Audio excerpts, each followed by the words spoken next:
L'insoutenable légèreté de l'être. Milan Kundera. Première partie, la légèreté et la pesanteur.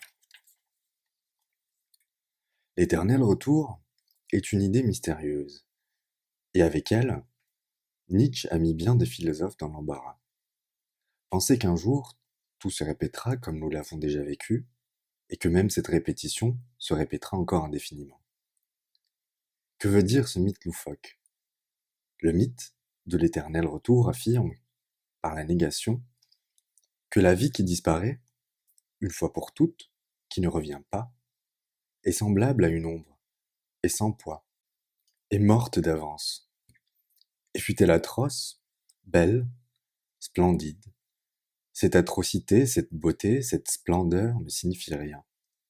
Il ne faut pas en tenir compte, pas plus que d'une guerre entre deux royaumes africains du XIVe siècle, qui n'a rien changé à la face du monde, bien que 300 000 Noirs y aient trouvé la mort dans d'indescriptibles supplices.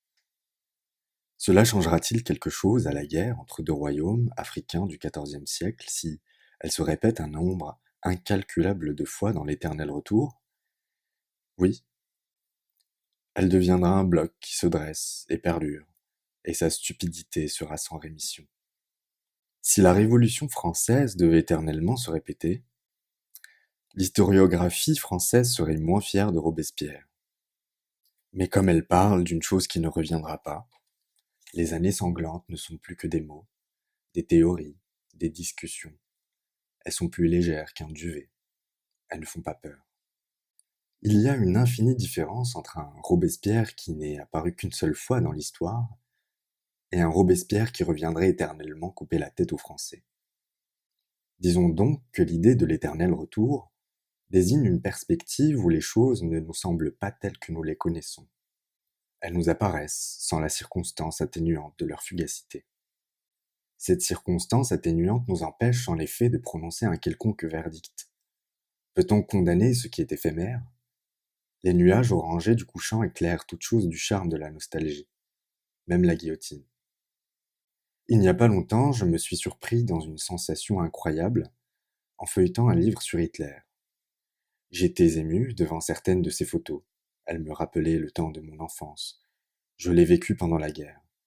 Plusieurs membres de ma famille ont trouvé la mort dans les camps de concentration nazis. Mais qu'était leur mort auprès de cette photographie d'Hitler qui me rappelait un temps révolu de ma vie, un temps qui ne reviendrait pas. Cette réconciliation avec Hitler trahit la profonde perversion morale inhérente à un monde fondé essentiellement sur l'inexistence du retour. Car dans ce monde-là, tout est d'avance pardonné, et tout y est donc cyniquement permis. Si chaque seconde de notre vie doit se répéter un nombre infini de fois, nous sommes cloués à l'éternité comme Jésus-Christ à la croix. Cette idée est atroce. Dans le monde de l'éternel retour, chaque geste porte le poids d'une insoutenable responsabilité. C'est ce qui faisait dire à Nietzsche que l'idée de l'éternel retour est le plus lourd fardeau. Si l'éternel retour est le plus lourd fardeau, nos vies, sur cette toile de fond, peuvent apparaître dans toute leur splendide légèreté. Mais la pesanteur est-elle vraiment atroce ? Est belle la légèreté ? Le plus lourd fardeau nous écrase et nous fait ployer sous lui, nous presse contre le sol. Mais dans la poésie amoureuse de tous les siècles, la femme désire recevoir le fardeau du corps mâle. Le plus lourd fardeau est donc en même temps l'image du plus intense accomplissement vital. Plus lourd est le fardeau, plus notre vie est proche de la terre, et plus elle est réelle et vraie. En revanche, l'absence totale de fardeau fait que l'être humain devient plus léger que l'air, qu'il s'envole, qu'il s'éloigne de la terre, de l'être terrestre, qui n'est plus qu'à demi-réel et que ses mouvements sont aussi libres qu'insignifiants. Alors que choisir ? La pesanteur ou la légèreté ? Nietzsche nous rappelle que Parménide s'est posé cette question au VIe siècle avant Jésus-Christ. Selon lui, l'univers est divisé en couples de contraires. La lumière, l'obscurité, l'épais, le fin, le chaud, le froid, l'être, le non-être. Il considérait qu'un des pôles de la contradiction est positif, le clair, le chaud, le fin, l'être, l'autre, négatif. Cette division en pôles positifs et négatifs peut nous paraître d'une puérile facilité. Sauf dans un cas, dit Nietzsche. Qu'est-ce qui est positif? La pesanteur ou la légèreté? Parménide répondait: le léger est positif, le lourd est négatif. Avait-il ou non raison? C'est la question. Une seule chose est certaine, la contradiction lourd-léger est la plus mystérieuse et la plus ambiguë de toutes les contradictions. Il y a bien des années que je pense à Thomas, mais c'est à la lumière de ces réflexions que je l'ai vu clairement pour la première fois. Je l'ai vu, debout à une fenêtre de son appartement, les yeux fixés de l'autre côté de la cour sur le mur de l'immeuble d'en face, et il ne savait pas ce qu'il devait faire. Il avait fait connaissance avec Teresa environ 3 semaines plus tôt dans une petite ville de Bohême. Ils avaient passé 1 heure à peine ensemble. Elle l'avait accompagné à la gare et elle avait attendu avec lui jusqu'au moment où il était monté dans le train. Une dizaine de jours plus tard, elle vint le voir à Prague. Ils firent l'amour le jour même. Dans la nuit, elle eut un accès de fièvre et elle passa chez lui toute une semaine avec la grippe. Il éprouva alors un inexplicable amour pour cette fille qui lui était presque inconnue. Il lui semblait que c'était un enfant qu'on avait déposé dans une corbeille enduite de bois et lâché sur les eaux d'un fleuve pour qu'il le recueille sur la berge de son lit. Elle resta chez lui 1 semaine, puis, une fois rétablie, elle retourna dans la ville où elle habitait, à 200 kilomètres de Prague.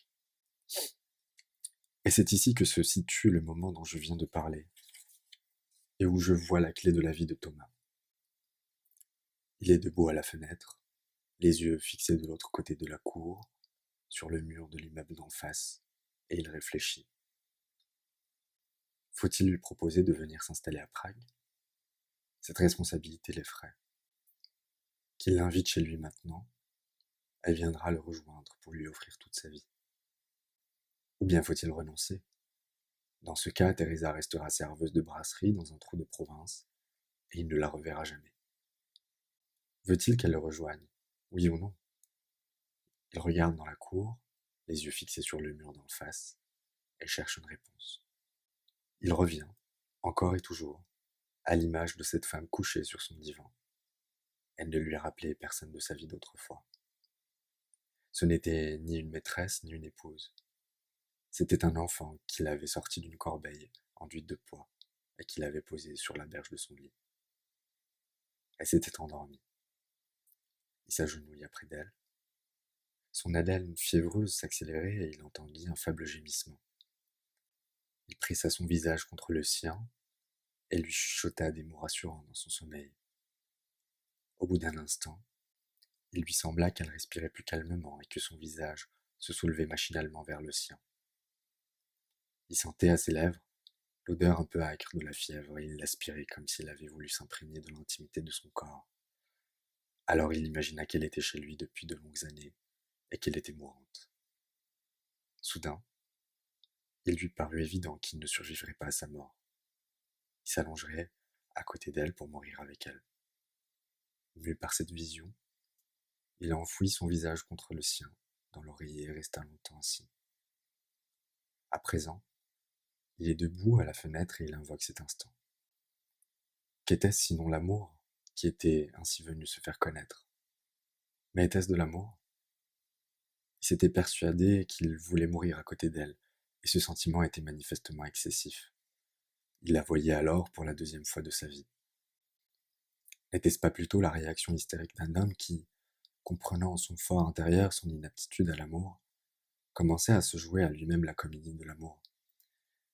En même temps, son subconscient était si lâche qu'il choisissait pour sa comédie cette pauvre serveuse de province qui n'avait pratiquement aucune chance d'entrer dans sa vie. Il regardait les murs sales de la cour, et il comprenait qu'il ne savait pas si c'était de l'hystérie ou de l'amour. Et dans cette situation où un homme vrai aurait pu immédiatement agir, il se reprochait d'hésiter et de priver ainsi le plus bel instant de sa vie. Il est à genoux au chevet de la jeune femme, persuadé de ne pas pouvoir survivre à sa mort, de toute signification. Il s'accablait de reproches, mais il finit par se dire que c'était au fond bien normal qu'il ne sût pas ce qu'il voulait. L'homme ne peut jamais savoir ce qu'il faut vouloir, car il n'a qu'une vie, et il ne peut ni la comparer à des vies antérieures, ni la rectifier dans des vies ultérieures. Vaut-il mieux être avec Teresa ou rester seul? Il n'existe aucun moyen de vérifier quelle décision est la bonne, car il n'existe aucune comparaison. Tout est vécu tout de suite pour la première fois et sans préparation, comme si un acteur entrait en scène sans avoir jamais répété. Mais que peut valoir la vie, si la première répétition de la vie est déjà la vie elle-même? C'est ce qui fait que la vie ressemble toujours à une esquisse. Mais même une esquisse n'est pas le mot juste, car une esquisse est toujours l'ébauche de quelque chose, la préparation d'un tableau, tandis que l'esquisse, qui est notre vie, est une esquisse de rien, une ébauche sans tableau. Thomas se répète le proverbe allemand, einmal ist kein Mal. Une fois ne compte pas, une fois c'est jamais. Ne pouvoir vivre qu'une vie, c'est comme ne pas vivre du tout. Mais un jour, pendant une pause entre deux opérations, une infirmière l'avertit qu'on le demandait au téléphone. Il entendit la voix de Teresa dans l'écouteur. Elle l'appelait de la gare. Il se réjouit. Malheureusement, il était pris ce soir-là, et il ne l'invita chez lui que pour le lendemain. Dès qu'il eut raccroché, il se reprocha de ne pas lui avoir dit de venir tout de suite. Il avait encore le temps de décommander son rendez-vous. Il se demandait ce que Teresa allait faire à Prague pendant les longues 36 heures qui restaient jusqu'à leur rencontre. Et il avait envie de prendre sa voiture et de partir à sa recherche dans les rues de la ville. Elle arriva le lendemain soir. Elle avait un sac en bandoulière au bout d'une longue courroie. Il la trouva plus élégante que la dernière fois. Elle tenait un gros livre à la main. Anna Karénine de Tolstoï.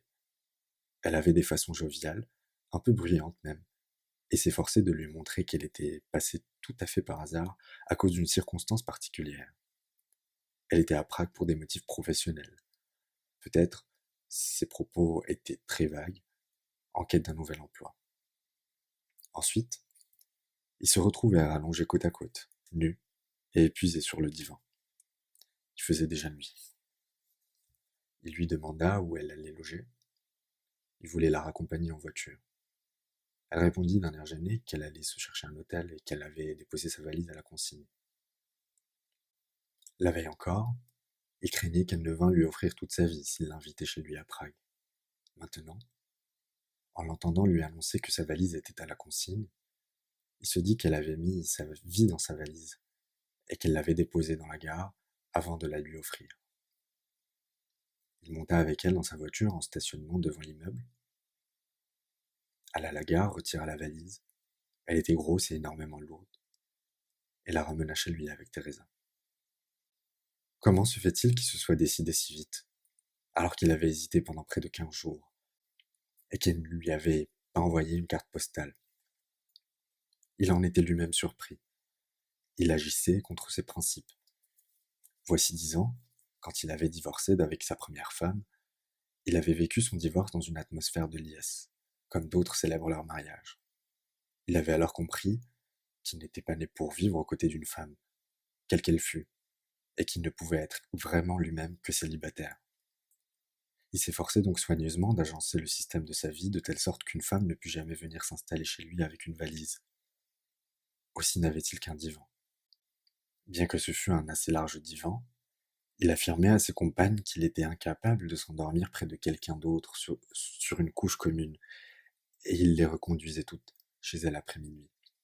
D'ailleurs, la première fois, quand Teresa resta chez lui avec la grippe, il ne dormit pas avec elle. Il passa la première nuit dans un grand fauteuil, et les nuits suivantes il alla à l'hôpital où son cabinet de consultation était équipé d'une chaise longue qu'il utilisait en service de nuit. Pourtant, cette fois-ci, il s'endormit près d'elle. Au matin, quand il se réveilla, il constata que Teresa, qui dormait encore, lui tenait la main. S'était-il tenu comme ça par la main toute la nuit? Ça lui semblait difficilement croyable. Elle respirait profondément dans son sommeil, elle le tenait par la main, fermement. Il n'arrivait pas à se dégager de son étreinte, et l'énormément lourde valise était posée à côté du lit. Il n'osait pas dégager sa main de son étreinte de peur de la réveiller, et il se tourna très prudemment sur le côté pour pouvoir mieux l'observer. Encore une fois, il se dit que Teresa était un enfant qu'on avait mis dans une corbeille enduite de pois et qu'on avait lâché au fil de l'eau. Peut-on laisser dériver sur les eaux furieuses d'un fleuve la corbeille qui abrite un enfant?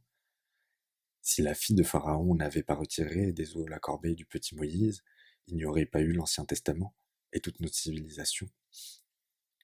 Au début de temps de mythes anciens, il y a quelqu'un qui sauve un enfant abandonné. Si Polybe elle n'avait recueilli le petit Édipe, Sophocle n'aurait pas écrit sa plus belle tragédie. Thomas ne savait pas alors que les métaphores sont une chose dangereuse. On ne badine pas avec les métaphores. L'amour peut naître d'une seule métaphore. Il avait vécu 2 ans à peine avec sa première femme, et il en avait eu un fils.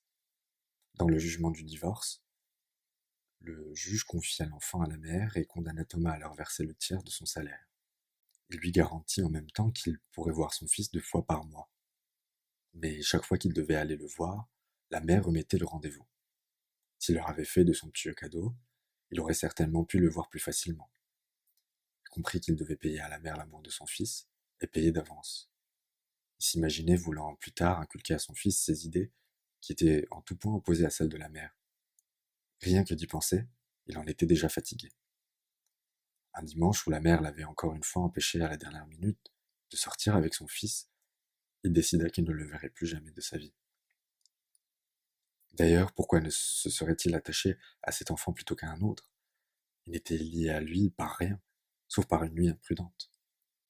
Il verserait scrupuleusement l'argent, mais qu'on n'aille pas, au nom d'on ne sait quel sentiment paternel, lui demander de se battre pour ses droits de père. Évidemment, personne n'était prêt à accepter pareil raisonnement.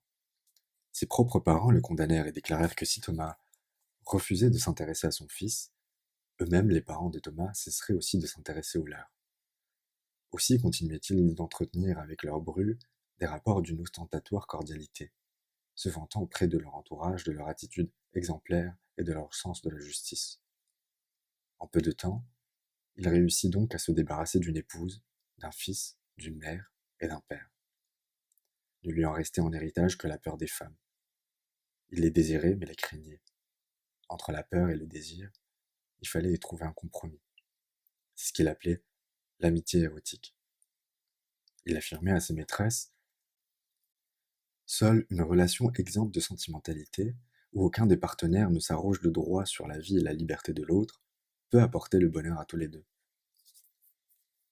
Pour avoir la certitude que l'amitié érotique ne cède jamais à l'agressivité de l'amour, il ne voyait chacune de ses maîtresses permanentes qu'à de très longs intervalles. Il tenait cette méthode pour parfaite et en faisait l'éloge à ses amis. Il faut observer la règle de 3. On peut voir la même femme à des intervalles très rapprochés, mais alors jamais plus de 3 fois. Ou bien on peut la fréquenter pendant de longues années, mais à condition seulement de laisser passer au moins 3 semaines entre chaque rendez-vous. Ce système offrait à Thomas la possibilité de ne pas rompre avec ses maîtresses permanentes et d'avoir en même temps beaucoup de maîtresses éphémères. Il n'était pas toujours compris. De toutes ses amies, c'était Sabina qui le comprenait le mieux. Elle était peintre. Elle disait: je t'aime bien parce que tu es tout le contraire du kitsch. Au royaume du kitsch, tu serais un monstre. Il n'existe aucun scénario de film américain ou de film russe où tu pourrais être autre chose qu'un cas répugnant. Ce fut donc à Sabina qu'il demanda de l'aider à trouver du travail à Prague pour Teresa. Comme l'exigeaient les règles non écrites de l'amitié érotique, elle lui promit de faire ce qu'elle pourrait, et, effectivement, elle ne tarda pas à découvrir une place dans le laboratoire de photos d'un hebdomadaire. Cet emploi n'exigeait pas de qualifications particulières, mais il éleva Teresa du statut de serveuse à celui de personnel de presse. Sabina vint elle-même la présenter à la rédaction, et Thomas se dit alors qu'il n'avait jamais eu de meilleur ami. La convention non écrite de l'amitié érotique impliquait que l'amour fut exclu de la vie de Thomas. Eût-il enfreint cette condition, ses autres maîtresses se seraient aussitôt retrouvées dans une position inférieure et se seraient révoltées. Il procura donc à Thérèse un studio en sous-location, où elle dut emporter sa lourde valise. Il voulait veiller sur elle, la protéger, se réjouir de sa présence, mais il n'éprouvait nul besoin de changer sa façon de vivre. Aussi, ne voulait-il pas qu'on pût savoir qu'elle dormait chez lui. Le sommeil partagé était le corps du délit de l'amour. Avec les autres femmes, il ne dormait jamais. Quand il allait les voir chez elles, c'était facile, il pouvait partir quand il voulait. mais plus délicat quand elles venaient chez lui et qu'il devait leur expliquer qu'il les raccompagnerait chez elles après minuit, car il souffrait d'insomnie et ne parvenait pas à s'endormir près de quelqu'un. Ce n'était pas loin de la vérité, mais la raison principale était pire, et il n'osait l'avouer à ses compagnes. Dans l'instant qui suivait l'amour, il éprouvait un insurmontable désir de rester seul. Il lui était désagréable de se réveiller en pleine nuit à côté d'un être étranger. Le lever matinal du couple lui répugnait. Il n'avait pas envie qu'on l'entendît se brosser les dents dans la salle de bain et l'intimité du petit déjeuner. À deux, ne le tentez pas. C'est pourquoi il fut tellement surpris quand il se réveilla et que Teresa le tenait fermement par la main. Il la regardait, il avait peine à comprendre ce qui lui était arrivé.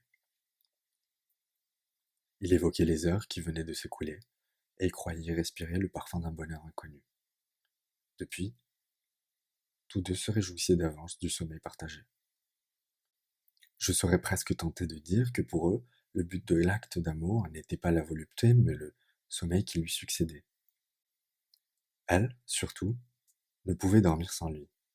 S'il lui arrivait de rester seule dans son studio, qui n'était de plus en plus qu'un alibi, elle ne pouvait fermer l'œil de la nuit. Dans ses bras, même au comble de l'agitation, elle s'assoupissait toujours. Il lui racontait à mi-voix des contes qu'il inventait pour elle, des riens, des mots rassurants, drôles, qu'il répétait d'un ton monotone. Dans la tête de Teresa, ces mots se muaient en visions confuses qui la menaient au premier rêve. Il avait tout pouvoir sur son sommeil, elle s'endormait à la seconde qu'il avait choisie. Quand il dormait, elle le tenait comme la première nuit. Elle serrait fermement son poignet, son doigt, sa cheville. Quand il voulait s'éloigner sans la réveiller, il devait agir avec ruse. Il dégageait son doigt, son poignet, sa cheville, de son étreinte, ce qui la réveillait toujours à demi, car elle le surveillait attentivement jusque dans le sommeil. Pour la calmer, il lui glissait dans la main, à la place de son poignet, un objet quelconque, un pyjama roulé en boule, une pantoufle, un livre, qu'elle serrait ensuite énergiquement, comme si c'était une partie de son corps. Un jour, qu'il venait de l'endormir et qu'elle était dans l'antichambre du premier sommeil, où elle pouvait encore répondre à ses questions, il lui dit « Bon, maintenant je m'en vais. »« Où ça ?» demanda-t-elle. « Je sors, dit-il d'une voix sévère. Je vais avec toi, dit-elle en se redressant sur le lit. Non, je ne veux pas. Je pars pour toujours, dit-il, et il sortit de la chambre dans l'entrée. Elle se leva, elle le suivit dans l'entrée en clignant des yeux. Elle ne portait qu'une courte chemisette, sous laquelle elle était nue. Son visage était immobile, sans expression, mais ses mouvements étaient énergiques. De l'entrée, il sortit dans le couloir commun de l'immeuble de rapport, et ferma la porte devant elle. Elle l'ouvrit d'un geste brusque et le suivit, persuadée dans son demi-sommeil qu'il voulait partir pour toujours et qu'elle devait le retenir. Il descendit un étage, s'arrêta sur le palier et l'attendit. Elle y rejoignit, le saisit par la main et le ramena près d'elle, dans le lit. Thomas se disait, coucher avec une femme et dormir avec elle, voilà deux passions non seulement différentes, mais presque contradictoires. L'amour ne se manifeste pas par le désir de faire l'amour. Ce désir s'applique à une innombrable multitude de femmes, mais par le plaisir du sommeil partagé, ce désir-là ne concerne qu'une seule femme. Au milieu de la nuit, elle se mit à gémir dans son sommeil.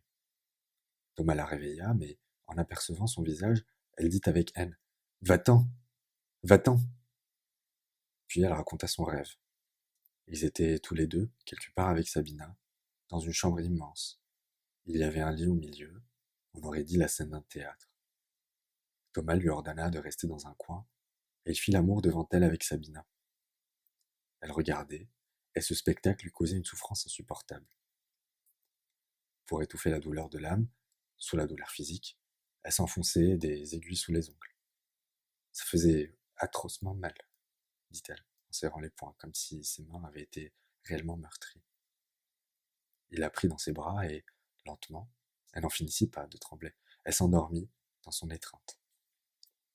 Le lendemain, en pensant à ce rêve, il se souvint de quelque chose. Il ouvrit son bureau et sortit un paquet de lettres de Sabine. Au bout d'un instant, il trouva le passage que voici. Je voudrais faire l'amour avec toi dans mon atelier, comme sur une scène de théâtre. Il y aurait des gens tout autour et ils n'auraient pas le droit de s'approcher, mais ils ne pourraient pas nous quitter des yeux. Le pire, c'était que la lettre était datée. C'était une lettre récente, écrite alors que Teresa habitait depuis longtemps chez Thomas. Il s'emporta. Tu as fouillé dans mes lettres? Sans chercher à nier, elle dit eh bien, flanque-moi la porte. Mais il ne la flanqua pas la porte. Il la voyait là, qui s'enfonçait des aiguilles sous les ongles, plaquée contre le mur de l'atelier de Sabina. Il prit ses doigts dans ses mains, les caressa, les porta à ses lèvres, et les baisa comme s'il y restait des traces de sang. Mais à partir de ce moment-là, tout parut conspirer contre lui. Il ne se passait pratiquement pas de jour sans qu'elle apprit quelque chose de nouveau sur ses aventures clandestines. D'abord, il niait tout. Quand les preuves étaient trop criantes, il tentait de démontrer qu'il n'y avait aucune contradiction entre sa vie polygame et son amour pour Teresa. Il n'était pas conséquent. Tantôt il niait ses infidélités, tantôt il les justifiait. Un jour, il téléphonait à une amie pour prendre rendez-vous. Quand la communication fut terminée, il entendit un bruit bizarre dans la pièce voisine, comme un claquement de dents entrechoquées. Elle était venue chez lui par hasard et il n'en savait rien. Elle tenait à la main un flacon de calmant, buvait au goulot, et, comme sa main tremblait, le verre du flacon cognait contre ses dents. Il s'élança vers elle, comme pour la sauver de la noyade. Le flacon de valériane tomba et fit une grosse tache sur le tapis. Elle se débattait, elle voulait lui échapper, et il la maintint pendant un quart d'heure, comme dans une camisole de force, jusqu'à ce qu'elle fût calmée. Il savait qu'il se trouvait dans une situation injustifiable parce que fondée sur une totale inégalité.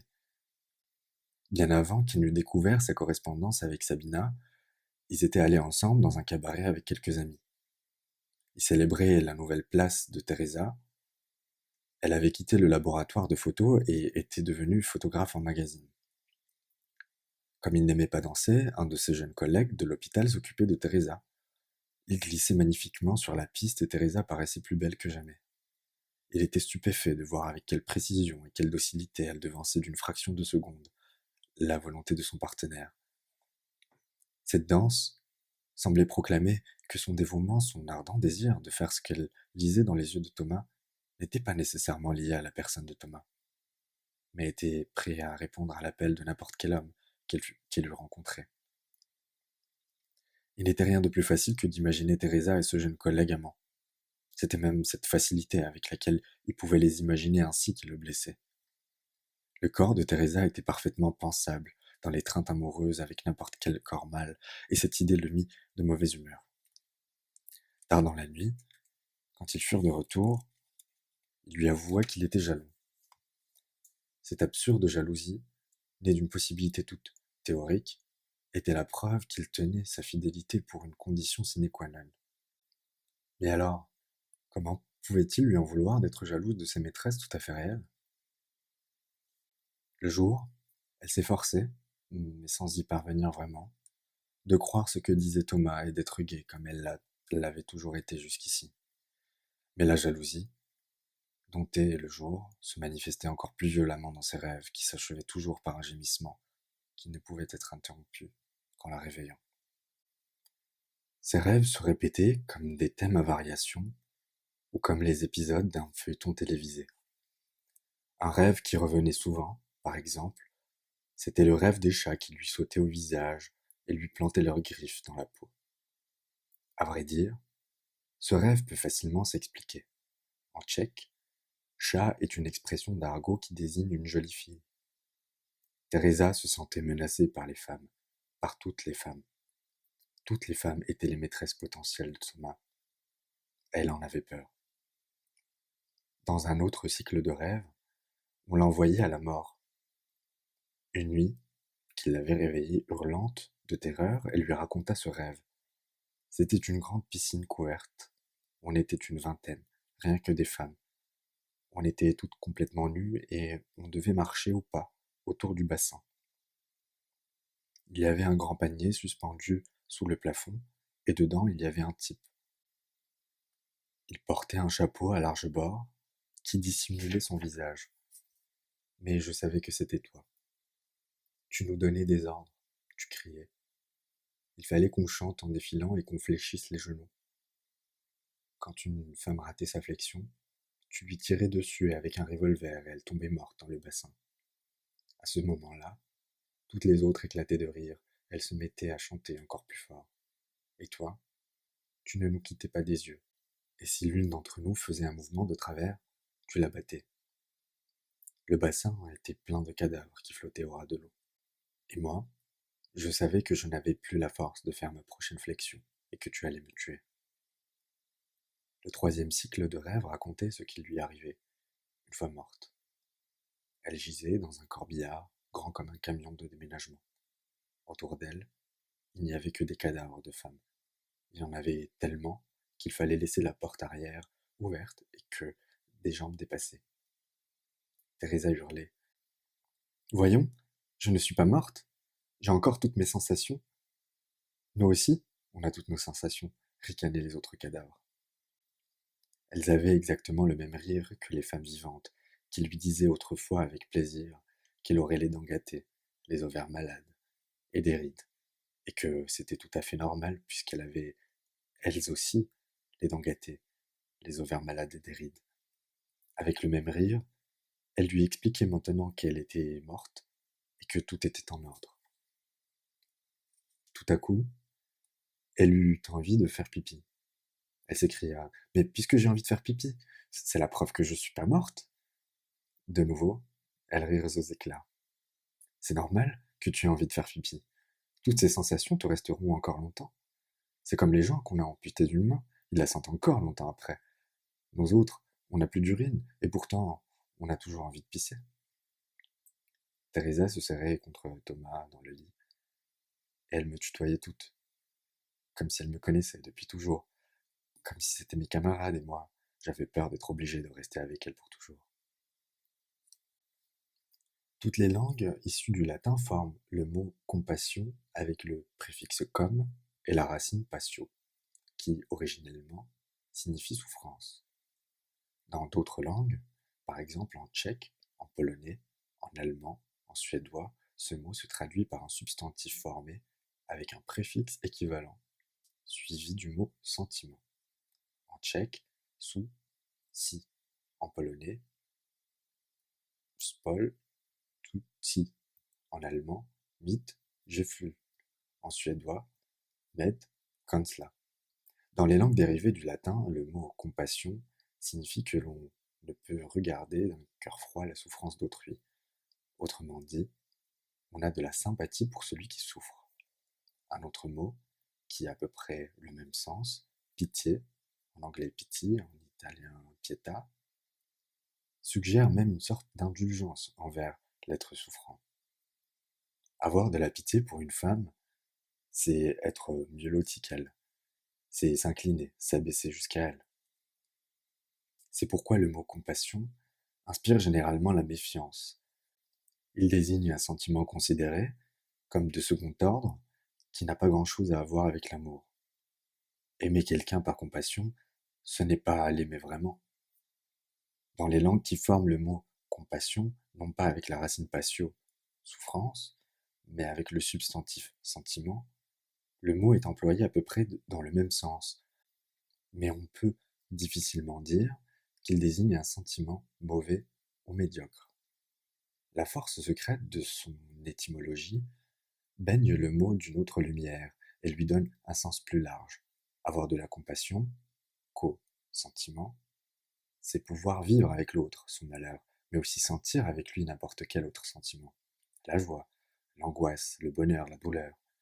Cette compassion-là, au sens de souci, désigne donc la plus haute capacité d'imagination affective, l'art de la télépathie des émotions. Dans la hiérarchie des sentiments, c'est le sentiment suprême. Quand Teresa rêvait qu'elle s'enfonçait des aiguilles sous les ongles, elle se trahissait, révélant ainsi à Thomas qu'elle fouillait en cachette dans ses tiroirs. Si une autre femme lui avait fait ça, jamais plus il ne lui aurait adressé la parole. Parce que Teresa le savait, elle lui dit « Flanque-moi la porte ». Or, non seulement il ne la flanqua pas à la porte, mais il lui saisit la main et lui baisa le bout des doigts, car à ce moment-là, Il sentait lui-même la douleur qu'il éprouvait sous les ongles, comme si les doigts des doigts de Teresa avaient été reliés directement à son propre cerveau.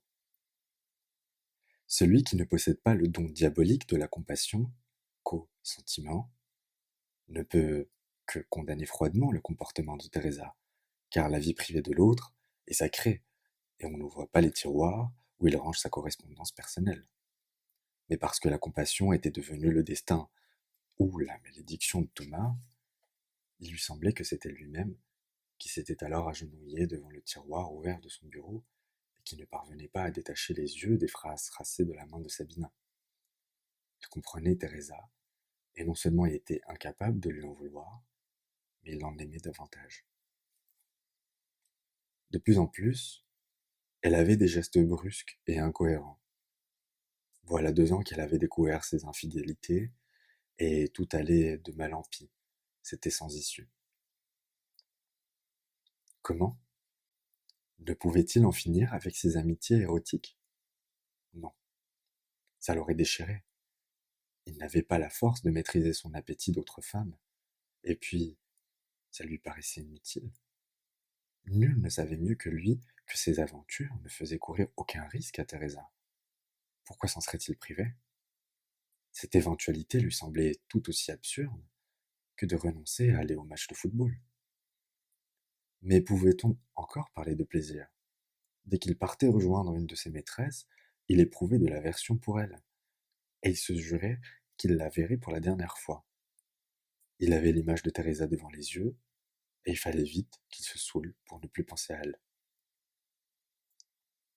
Depuis qu'il la connaissait, il ne pouvait pas coucher avec d'autres femmes sans le secours de l'alcool. Mais l'haleine marquée par l'alcool était justement l'indice auquel Teresa découvrait encore plus facilement ses infidélités. Le piège s'était refermé sur lui. Aussitôt qu'il allait les rejoindre, il n'en avait plus envie. Mais il fut un jour sans elle, il composait un numéro de téléphone pour prendre rendez-vous. C'était encore chez Sabina qu'il se sentait le mieux, car il savait qu'elle était discrète et qu'il n'avait pas à craindre d'être découvert. Dans l'atelier flottait comme un souvenir de sa vie passée, sa vie idyllique de célibataire. Il ne se rendait peut-être même pas compte lui-même à quel point il avait changé. Il avait peur de rentrer tard chez lui parce que Teresa l'attendait. Une fois, Sabina s'aperçut qu'il regardait sa montre pendant l'acte d'amour et qu'il s'efforçait d'en précipiter la conclusion. Ensuite, d'un pas nonchalant, elle se mit à se promener nue à travers l'atelier, puis, campée devant une toile inachevée posée sur le chevalet, elle loucha dans la direction de Thomas qui enfilait ses vêtements à la hâte. Il fut bientôt rhabillé, mais il avait un pied nu. Il regarda autour de lui, puis il se mit à 4 pattes et chercha quelque chose sous la table. Elle dit: Quand je te regarde, j'ai l'impression que tu es en train de te confondre avec le thème éternel de mes toiles. La rencontre de 2 mondes, une double exposition. Derrière la silhouette de Thomas, le libertin transparaît l'incroyable visage de l'amoureux romantique. Ou bien c'est le contraire. À travers la silhouette du Tristan, qui ne pense qu'à sa Teresa, on aperçoit le bel univers trahi du libertin. Thomas s'était redressé et écoutait d'une oreille distraite les paroles de Sabina. Qu'est-ce que tu cherches? Demanda-t-elle. Une chaussette. Elle inspecta la pièce avec lui, puis il se remit à 4 pattes et recommença à chercher sous la table. Il n'y a pas de chaussette ici, dit Sabina. Tu ne l'avais certainement pas en arrivant. Comment je ne l'avais pas? S'écria Thomas en regardant sa montre. Je suis certainement pas venu avec une seule chaussette.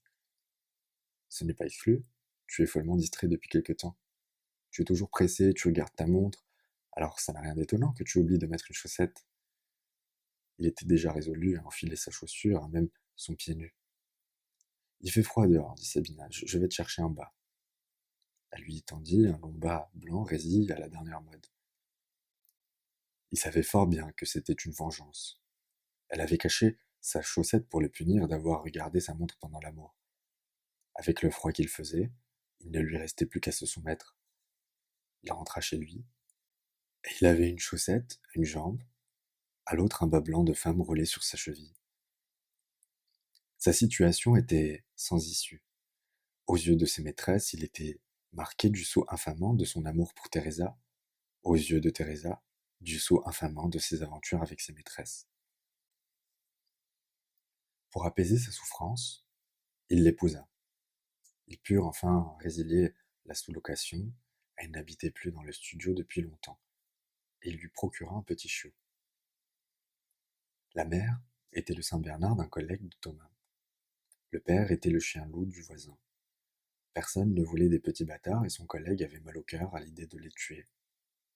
Thomas devait choisir parmi les chiots et savait que ceux qui ne choisiraient pas allaient mourir. Il se faisait l'effet d'un président de la République quand il y a 4 condamnés à mort et qu'il ne peut en gracier qu'un.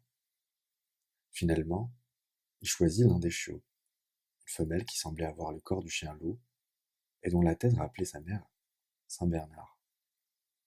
Il la porta à Teresa. Elle prit le toutou, le pressa contre sa poitrine, et l'animal fit aussitôt pipi sur sa blouse. Ensuite, il fallut lui trouver un nom. Thomas voulait qu'on sût, rien qu'à ce nom, que c'était le chien de Teresa. Et il se rappela le livre qu'elle serrait sous son bras le jour où elle était venue à Prague sans prévenir. Il proposa d'appeler le chien Tolstoï. On ne peut pas l'appeler Tolstoï, répliqua Teresa, puisque c'est une fille. On peut l'appeler Anna Karenine. On ne peut pas l'appeler Anna Karenine. Une femme n'a jamais eu une petite gueule aussi marrante, dit Thomas. Plutôt Karenine. Oui, Karenine. C'est exactement comme ça que je l'ai toujours imaginé.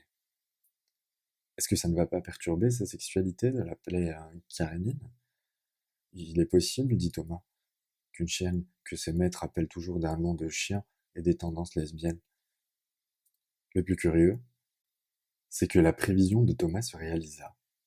D'ordinaire, les chiennes s'attachent davantage à leur maître qu'à leur maîtresse, mais chez Karénine ce fut le contraire.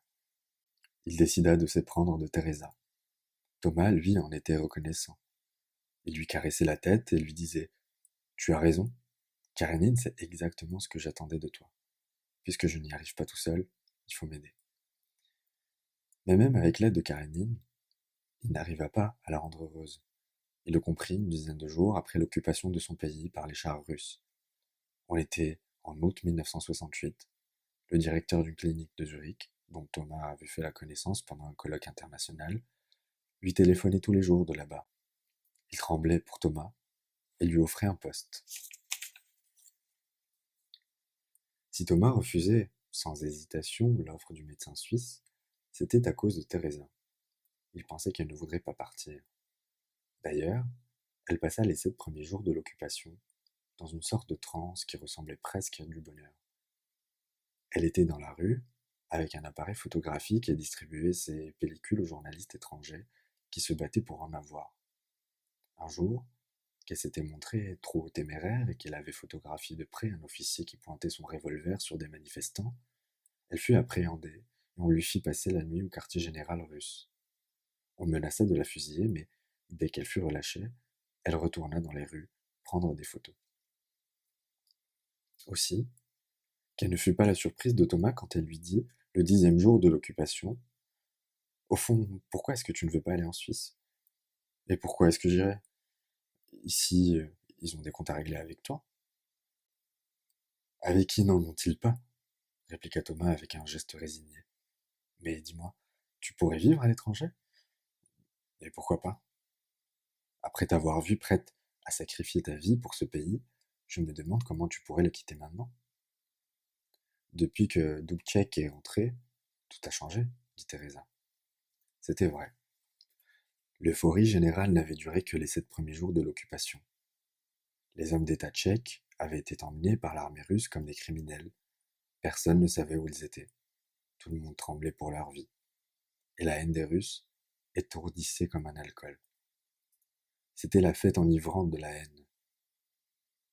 Les villes de Bohême se couvraient de milliers d'affiches peintes à la main, rehaussées d'inscriptions sarcastiques, d'épigrammes, de poèmes, de caricatures de Brejnev et de son armée dont tout le monde se moquait comme d'une troupe de clowns illettrés. Mais aucune fête ne peut durer éternellement. Pendant ce temps, les Russes avaient forcé les hommes d'État tchèques kidnappés à signer à Moscou un compromis. Avec ce compromis, Dubček rentra à Prague et lut son discours à la radio. Ces 6 jours de séquestration l'avaient à ce point diminué qu'il pouvait à peine parler, qu'il bégayait et cherchait son souffle, marquant au milieu des phrases des pauses interminables qui duraient près d'une demi-minute. Le compromis sauva le pays du pire, des exécutions et des déportations en masse en Sibérie, dont tout le monde avait peur. Mais une chose apparut tout de suite clairement, la Bohême devait s'incliner devant le conquérant. Elle allait à tout jamais bégayer, bafouiller, chercher son souffle, comme Alexandre Dubček. La fête était finie, on entrait dans le quotidien de l'humiliation. Teresa expliquait tout cela à Thomas et il savait que c'était vrai, mais que sous cette vérité se cachait encore une autre raison, plus fondamentale, qui faisait que Teresa voulait quitter Prague. Sa vie ici était malheureuse. Elle avait vécu ses plus beaux jours quand elle avait photographié les soldats russes dans les rues de Prague et qu'elle s'était exposée au danger. C'étaient les seuls jours où le feuilleton télévisé de ses rêves s'était interrompu et où ses nuits avaient été paisibles. Avec leurs blindés, les Russes lui avaient apporté la sérénité. À présent que la fête était finie, elle avait de nouveau peur de ces nuits et elle voulait fuir devant elles. Elle avait découvert qu'il existait des circonstances où elle pouvait se sentir forte et satisfaite. Elle désirait partir pour l'étranger, dans l'espoir d'y trouver des circonstances semblables. Et ça ne te fait rien, demanda Thomas, que Sabina ait émigré en Suisse. Genève n'est pas Zurich, dit Teresa. C'est certainement qu'elle me gênera moins là-bas qu'il ne me gênait à Prague. Celui qui veut quitter le lieu où il vit n'est pas heureux. Ce désir de Teresa d'émigrer, Thomas l'accepta comme un coupable accepte le verdict. Il s'y soumit et se retrouva un peu plus tard avec Teresa et Karénine dans les plus grandes villes de Suisse. Il acheta un lit pour emménager dans un logement vide. Il n'avait pas encore de quoi s'acheter d'autres meubles et se jeta dans le travail avec toute la frénésie d'un homme qui commence une nouvelle vie, à 40 ans passés. Il téléphona plusieurs fois à Sabina, à Genève. Par chance, elle y avait eu un vernissage 8 jours avant l'invasion russe, et les amateurs suisses de peinture, portés par l'élan de sympathie pour son petit pays, avaient acheté toutes ses toiles. Grâce aux Russes, je suis devenue riche, dit-elle en éclatant de rire dans le téléphone et elle invita Thomas chez elle dans son nouvel atelier, qui, assurait-elle, n'était guère différent de celui que Thomas connaissait à Prague. Il serait volontiers allé la voir, mais il ne trouvait pas de prétexte pour justifier ce voyage à Teresa. Ce fut donc Sabina qui vint à Zurich. Elle descendit à l'hôtel, Thomas alla la voir après sa journée de travail, il s'annonça au téléphone depuis la réception et monta dans sa chambre. Elle lui ouvrit et se campa devant lui sur ses belles longues jambes, déshabillée, en slip et soutien-gorge. Elle avait un chapeau melon juché sur sa tête, elle regardait longuement Thomas sans bouger et ne disait rien. Thomas aussi restait immobile, silencieux. Puis, il se rendit compte qu'il était très ému. Il lui enleva le chapeau de la tête et le posa sur la table de chevet. Ils firent l'amour sans dire un mot. En rentrant de l'hôtel, à son foyer zurichois garni depuis longtemps d'une table, de chaises, de fauteuils et d'un tapis, il se disait avec un sentiment de bonheur qu'il portait avec lui son mode de vie, comme l'escargot sa maison. Teresa et Sabina représentaient les deux pôles de sa vie, des pôles éloignés, inconciliables, mais beaux tous les deux. Mais parce qu'il portait partout avec lui le système de sa vie, comme un appendice de son corps, Teresa faisait toujours les mêmes rêves. Ils étaient à Zurich depuis 6 ou 7 mois, quand il trouva une lettre sur la table, un soir qu'il était rentré tard. Elle lui annonçait qu'il était retourné à Prague. Elle était partie parce qu'elle n'avait pas la force de vivre à l'étranger. Elle savait qu'ici, elle aurait dû être un appui pour Thomas et elle savait aussi qu'elle en était incapable. Elle avait cru naïvement que la vie à l'étranger la changerait. Elle s'était imaginé qu'après ce qu'elle avait vécu pendant les journées de l'invasion, elle ne serait plus mesquine, qu'elle deviendrait adulte, raisonnable, courageuse, mais elle s'était surestimée. Elle était un poids pour lui, et c'était justement ce qu'elle ne voulait pas. Elle voulait en tirer les conséquences avant qu'il ne soit trop tard, et qu'il lui pardonne d'avoir emmené avec elle Karénine. Elle prit des somnifères très forts, mais ne s'endormit qu'au petit matin. Heureusement, c'était un samedi et elle pouvait rester à la maison. Pour la 150e fois, il récapitulait toute la situation. Les frontières entre la Bohême et le reste du pays n'étaient plus ouvertes comme elles l'étaient à l'époque où ils étaient partis. Ni les télégrammes ni les coups de fil ne pourraient faire revenir Teresa. Les autorités ne la laisseraient plus sortir. Ils n'arrivaient pas à y croire, mais le départ de Teresa était définitif. L'idée qu'il ne pouvait absolument rien faire le plongeait dans un état de stupeur, mais en même temps le tranquillisait. Personne ne l'obligeait à prendre une décision. Il n'avait pas besoin de contempler le mur de l'immeuble d'en face et de se demander s'il voulait ou ne voulait pas vivre avec elle. Teresa avait elle-même décidé de tout. Il alla déjeuner au restaurant. Il se sentait triste, mais pendant le repas, son désespoir initial parut se lasser. Comme s'il avait perdu de sa vigueur et qu'il n'en resta que la mélancolie. Il jetait un regard en arrière sur les années passées avec elle et se disait que leur amour ne pouvait pas mieux se terminer. L'eût-on inventé, on n'aurait pas pu la conclure autrement. Un jour, Teresa était venue chez lui sans prévenir. Un jour, elle était repartie de la même manière. Elle était arrivée avec une lourde valise. Avec une lourde valise, elle était repartie. Il paya, sortit du restaurant et alla faire un tour dans les rues, plein d'une mélancolie de plus en plus délicieuse. Il avait derrière lui cette année de vie avec Teresa et voilà qu'il constatait que ces années étaient plus belles dans le souvenir qu'à l'instant il les avait vécues. L'amour entre lui et Teresa était certainement beau, mais aussi fatigant. Il fallait toujours cacher quelque chose, dissimuler, feindre, réparer, lui remonter le moral, la consoler, lui prouver continuellement qu'il l'aimait, subir les reproches de sa jalousie, de sa souffrance, de ses rêves, de se sentir coupable, se justifier, s'excuser. Maintenant, la fatigue avait disparu et il ne restait que la beauté. La soirée du samedi commençait. Pour la première fois, il se promenait seul dans Zurich et aspirait profondément le parfum de sa liberté. L'aventure guettait à chaque coin de rue. L'avenir redevenait un mystère.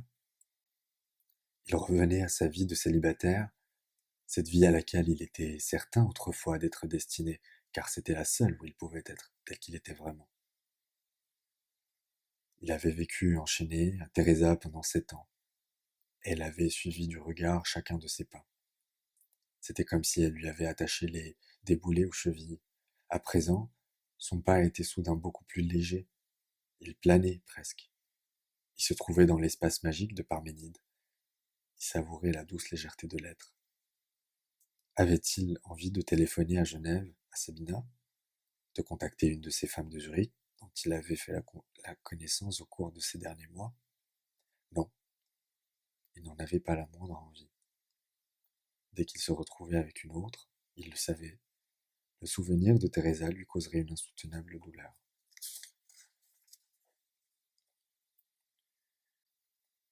Ce bizarre enchantement mélancolique dura jusqu'au dimanche soir. Le lundi, tout changea. Teresa fit irruption dans sa pensée. Il sentait ce qu'elle avait éprouvé en lui écrivant la lettre d'adieu. Il sentait comme ses mains tremblaient. Il la voyait, traînant d'une main la lourde valise, la laisse de Karénine dans l'autre. Il l'imaginait tournant la clé dans la serrure de l'appartement pragois, et il sentait dans son propre cœur la désolation de l'essolement qui lui avait soufflé au visage quand elle avait ouvert la porte. Pendant ces 2 belles journées de mélancolie, sa compassion, cette malédiction de la télépathie sentimentale, se reposait. La compassion dormait comme le mineur dort le dimanche après une semaine de dur labeur, afin de pouvoir retourner travailler, au fond, le lundi. Thomas examinait un malade, et c'était Teresa qu'il voyait à sa place. Il se rappelait à l'ordre. N'y pense pas, il se dit. Je suis malade de compassion, et c'est pour ça que c'est une bonne chose qu'elle soit partie, et que je ne la revoie jamais. Ce n'est pas d'elle qu'il faut que je me libère, mais de ma compassion, de cette maladie que je ne connaissais pas autrefois, et dont elle m'a inoculé le bacille. Le samedi et le dimanche, il avait senti la douce légèreté de l'être venir à lui du fond de l'avenir. Le lundi, il se sentit accablé d'une pesanteur comme il n'en avait encore jamais connu. Toutes les tonnes de fer des chars russes n'étaient rien auprès de ce poids. Il n'est rien de plus lourd que la compassion.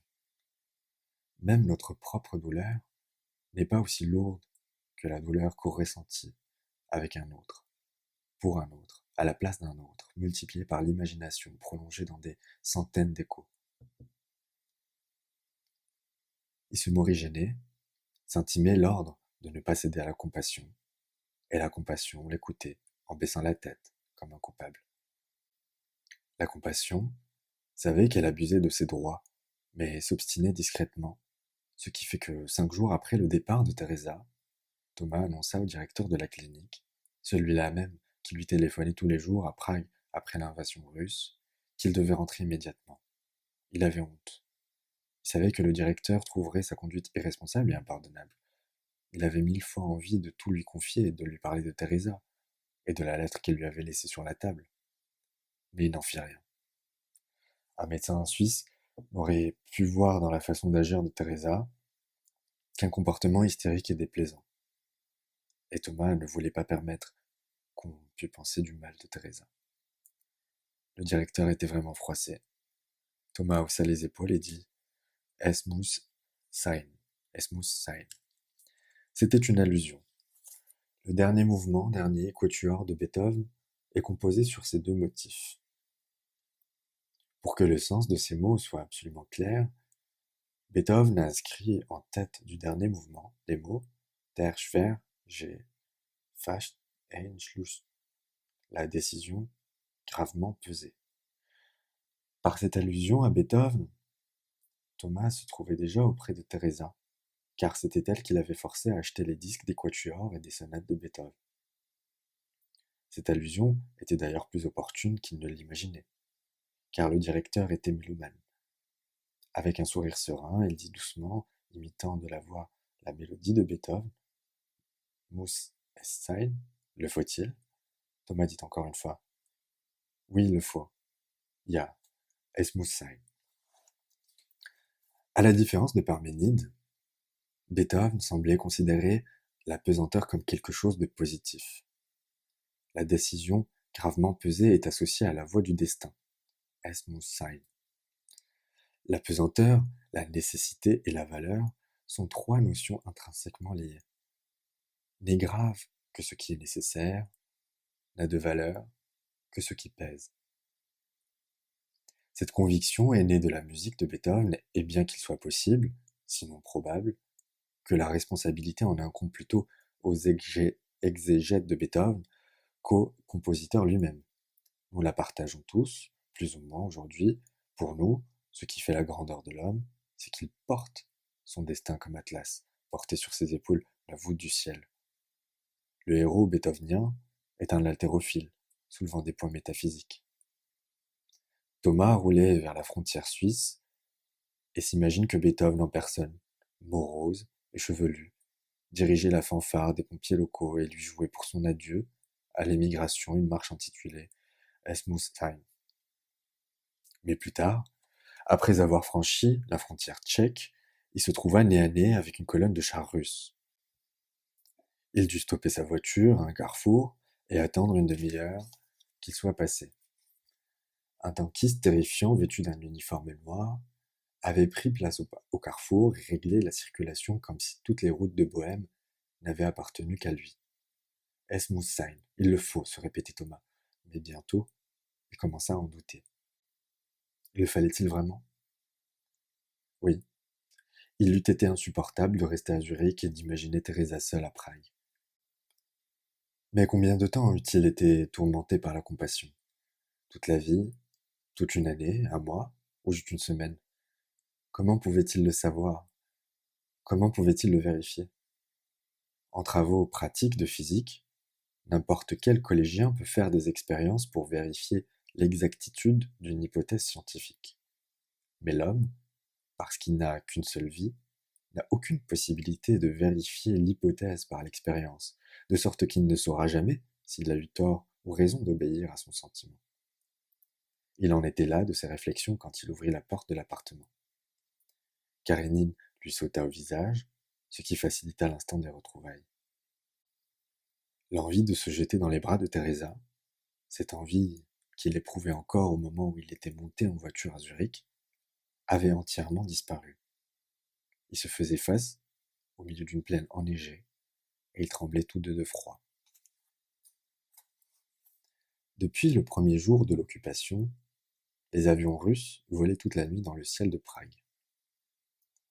Thomas avait perdu l'habitude de ce bruit et ne parvenait pas à s'endormir.